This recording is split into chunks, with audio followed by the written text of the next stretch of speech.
আসসালামু আলাইকুম।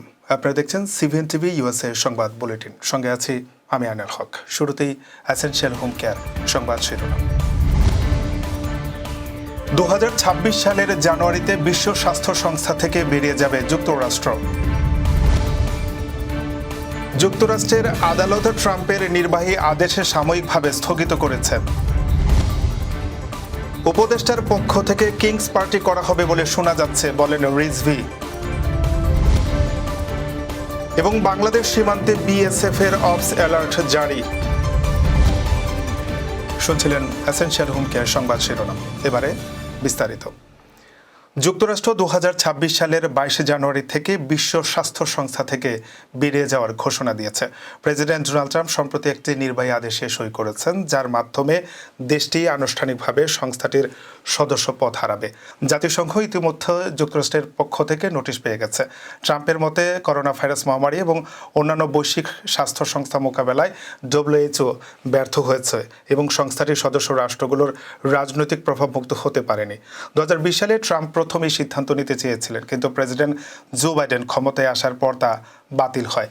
যুক্তরাষ্ট্র বর্তমানে WHOর সবচেয়ে বড় আর্থিক সহযোগী, যা সংস্থাটির 18% বাজেট সরবরাহ করে। বিশ্ব স্বাস্থ্য সংস্থা থেকে যুক্তরাষ্ট্রের বেরিয়ে যাওয়ার সিদ্ধান্ত বৈশ্বিক স্বাস্থ্য ব্যবস্থায় বড় ধরনের পরিবর্তন নিয়ে আসতে পারে। বিশেষজ্ঞরা সতর্ক করেছেন যে এটি উন্নয়নশীল দেশগুলোর স্বাস্থ্য প্রকল্পগুলোতে অর্থায়নের ঘাটতি সৃষ্টি করতে পারে। যুক্তরাষ্ট্রের আদালত প্রেসিডেন্ট ডোনাল্ড ট্রাম্পের জন্মসূত্রে নাগরিকত্ব আইন বাতিলের নির্বাহী আদেশ সাময়িকভাবে স্থগিত করেছে। গতকাল বৃহস্পতিবার ওয়াশিংটন অঙ্গরাজ্যের বিচারক জন কফেনর এই আদেশ দেন, যার ফলে ট্রাম্পের নির্বাহী আদেশ 14 দিনের জন্য কার্যকর হবে না।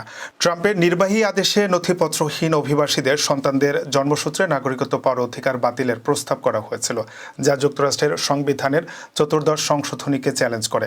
আদালত এই আদেশকে অসাংবিধানিক বলে অভিহিত করেছে।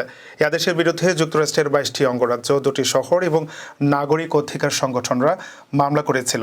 তারা আদালতের স্থগিতাদেশে স্বাগত জানিয়েছে।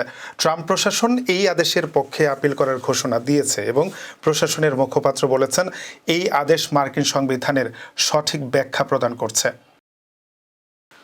বিশেষ একটি রাজনৈতিক দলকে উপদেষ্টাদের পক্ষ থেকে প্রাধান্য দেওয়া হচ্ছে বলে অভিযোগ করেছেন বিএনপির জ্যেষ্ঠ যুগ্ম মহাসচিব অ্যাডভোকেট রুহুল কবির রিজভী। তিনি বলেন, অবাধ সুষ্ঠু নির্বাচন নিয়ে এত দ্বিধা কেন, এত গড়িমসি কেন? এটা আছে জনগণের জিজ্ঞাসা।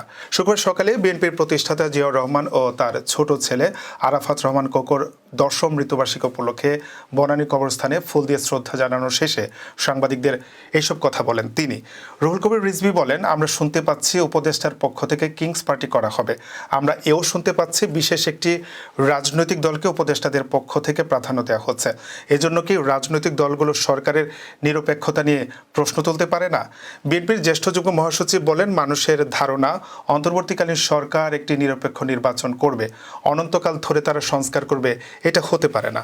এই নেতা আরও বলেন, আজ থেকে 10 বছর আগে বিএনপি চেয়ারপারসনকে গুলশানের কার্যালয়ে বালির ট্রাক দিয়ে অবরুদ্ধ করে রাখা হয়। এমন নির্মমতার খবর শুনে মালয়েশিয়ায় অসুস্থ আরাফাত রহমান মারা যান। এসব নির্যাতন ত্যাগ উপেক্ষা করে গত 5ই আগস্ট আমরা একটা বাংলাদেশ কাঁপানো, পৃথিবী কাঁপানো বিজয় দেখেছি। এই আন্দোলনের পরিপ্রেক্ষিতে অন্তর্বর্তীকালীন সরকার প্রতিষ্ঠিত হয়েছে। সব রাজনৈতিক দল এই সরকারকে সমর্থন দিয়েছে। তিনি বলেন, জনপ্রত্যাশায় এই সরকার নিরপেক্ষভাবে দায়িত্ব পালন করবে, গণতন্ত্রকে শক্তিশালী করার জন্য পদক্ষেপ নেবে। কিন্তু যখন শুনি আগে সংস্কার পরে নির্বাচন, তখন মনে হয় শেখ হাসিনার সেই বক্তব্যের প্রতিধ্বনি আগে উন্নয়ন পরে গণতন্ত্র। অন্তর্বর্তীকালীন সরকারের কোন উপদেষ্টার কাছ থেকে এটা শোভা পায় না। রিজভী বলেন, যে গণতন্ত্রের জন্য 16 বছর ধরে দেশের মানুষ অপেক্ষা করেছে, লড়াই করেছে, রক্ত ঝরিয়েছে, নিজের জীবন উৎসর্গ করেছে, এই অবাধ ও সুষ্ঠু নির্বাচন নিয়ে এত দ্বিধা কেন, এত গড়িমসি কেন? এটা আজকে জনগণের জিজ্ঞাসা। এটা কি অন্যায়? গণতন্ত্র মানে আলোচনা হবে, জিজ্ঞাসা হবে। বাংলাদেশ সীমান্তে অপস অ্যালার্ট জারি করেছে ভারতীয় সীমান্তরক্ষী বাহিনী বিএসএফ। এ সংক্রান্ত একটি নির্দেশনা জারি করা হয়েছে বিএসএফ এর পক্ষ থেকে। এতে ভারতের উত্তর পূর্ব এবং পশ্চিমবঙ্গের বাংলাদেশ ও ভারতের মধ্যকার সীমান্তে মহড়া চালানোর নির্দেশ দেওয়া হয়েছে। এছাড়া সীমান্তের অরক্ষিত এলাকায় বাড়তি নজরদারি ও সতর্কতার পরামর্শ দেওয়া হয়েছে। মূলত ভারতের আসন্ন প্রজাতন্ত্র দিবসকে সামনে রেখে আগামী 31 জানুয়ারি পর্যন্ত বাংলাদেশ সীমান্তে এই অবস অ্যালার্ট জারি করেছে বিএসএফ। জানা যায়, ভারতে প্রজাতন্ত্র দিবস উদযাপনের আগে উচ্চতর নিরাপত্তা নিশ্চিত করতে ভারত বাংলাদেশ সীমান্তে 10 দিনের অবস অ্যালার্ট মহড়া শুরু করেছে ভারতীয় সীমান্তরক্ষী বাহিনী বিএসএফ।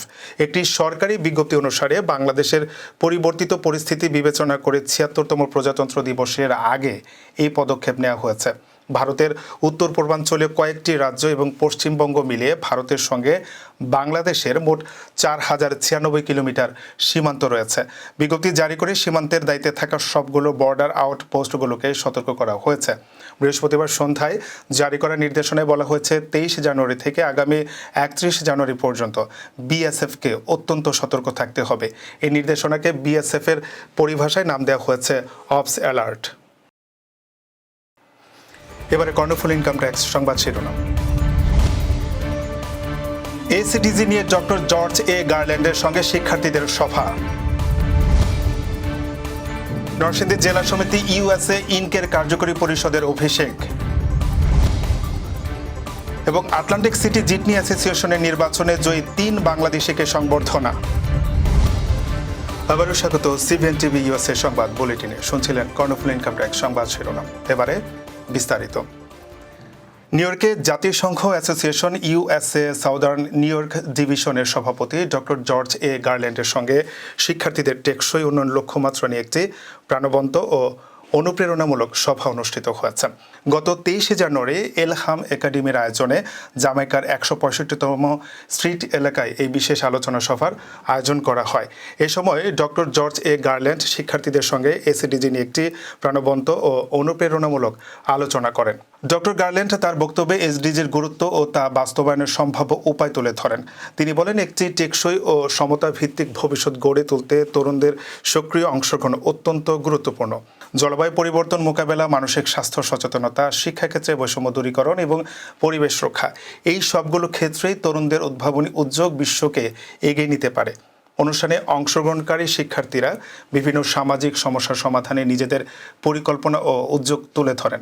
বৃক্ষরোপণ, পুনর্ব্যবহার কর্মসূচি, মানসিক স্বাস্থ্য সচেতনতা প্রচারণা এবং শিক্ষা উন্নয়নের মতো প্রকল্পের পরিকল্পনা করেন তারা। ডক্টর গারল্যান্ড শিক্ষার্থীদের প্রকল্পগুলোতে দিক নির্দেশনা দিয়ে তাদের আরও উৎসাহিত করেন। আলোচনা শেষে শিক্ষার্থীরা এসিডিজি লক্ষ্যমাত্রা পূরণে নিজেদের ভূমিকা রাখার অঙ্গীকার করেন। আয়োজকরা ডক্টর গারল্যান্ডের প্রতি কৃতজ্ঞতা প্রকাশ করেন। উৎসবমুখর পরিবেশে নরসিংদী জেলা সমিতি ইউএসএ ইনকের 2025-26 সালে নবনির্বাচিত কার্যকরী পরিষদের শপথ গ্রহণ, অভিষেক ও সাংস্কৃতিক সন্ধ্যা অনুষ্ঠিত হয়েছে। গত 19 জানুয়ারি নিউ ইয়র্কের উডসাইডে গুলশান টেরেসের হলরুমে এই অনুষ্ঠানের আয়োজন করা হয়। নতুন সভাপতি শামীম গফুরের সভাপতিত্বে প্রধান নির্বাচন কমিশনার সালমান জাহিদ জুয়েল নতুন কমিটির নেতৃবৃন্দকে শপথ বাক্য পাঠ করান। বিদায় কমিটির সভাপতি মোহাম্মদ আনোয়ার হোসেন ও সাধারণ সম্পাদক ফিরোজ আহমেদ নতুন সভাপতি শামীম গফুর ও সাধারণ সম্পাদক আহসানুল হক বাবুল কমিটির প্রতি আস্থা প্রকাশ করে দায়িত্ব হস্তান্তর করেন। তারা নবনির্বাচিত কমিটির নেতৃবৃন্দকে নরসিংদীবাসীর কল্যাণে নিরলসভাবে কাজ করার আহ্বান জানান। অনুষ্ঠানে প্রধান অতিথি ছিলেন নরসিংদী জেলার সমিতি ও New York Bangladeshi American Lions ক্লাবের সাবেক সভাপতি Ahsan Habib. Guest of honour ছিলেন law office of Lee and অ্যাসোসিয়েটসের legal consultant Mohammad A Khalek. যুক্তরাষ্ট্রের নিউ জার্সির রাজ্যের আটলান্টিক সিটি জিটনি অ্যাসোসিয়েশনের ত্রিবার্ষিক নির্বাচনে জয়ী 3 প্রবাসী বাংলাদেশিকে সংবর্ধনা দিয়েছে Bangladesh association of south jersey.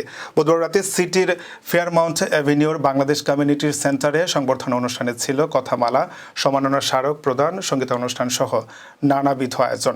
সংবর্ধিতরা হয়েছেন আটলান্টিক সিটি জিটনি অ্যাসোসিয়েশনের সভাপতি মোহাম্মদ তানভীর হাসান, সহসভাপতি জাকিরুল ইসলাম খোকা ও সাধারণ সম্পাদক মোহাম্মদ আব্দুল কুদ্দুস। অনুষ্ঠানে প্রধান অতিথি ছিলেন আটলান্টিক সিটির মেয়র মার্টি স্মল সিনিয়র। অতিথি ছিলেন council at large Stephanie Marshall, local 54 সভাপতি Jonah DiCaprio, Bangladesh association of south জার্সির সভাপতি জহিরুল ইসলাম বাবুলের সভাপতিত্বে ও মনিরুজ্জামান মনিরের পরিচালনায় অনুষ্ঠানে বক্তব্য দেন কাউন্সিল অ্যাট লার্জ প্রার্থী Sohel Ahmed, Atlantic city school board সদস্য সুব্রত চৌধুরী। অনুষ্ঠানে বক্তারা কমিউনিটিতে সবাইকে ঐক্যবদ্ধভাবে কাজ করার জন্য আহ্বান জানান, যাতে করে আগামীতে বিভিন্ন ক্ষেত্রে আরও বেশি সাফল্য অর্জন সম্ভব হয়।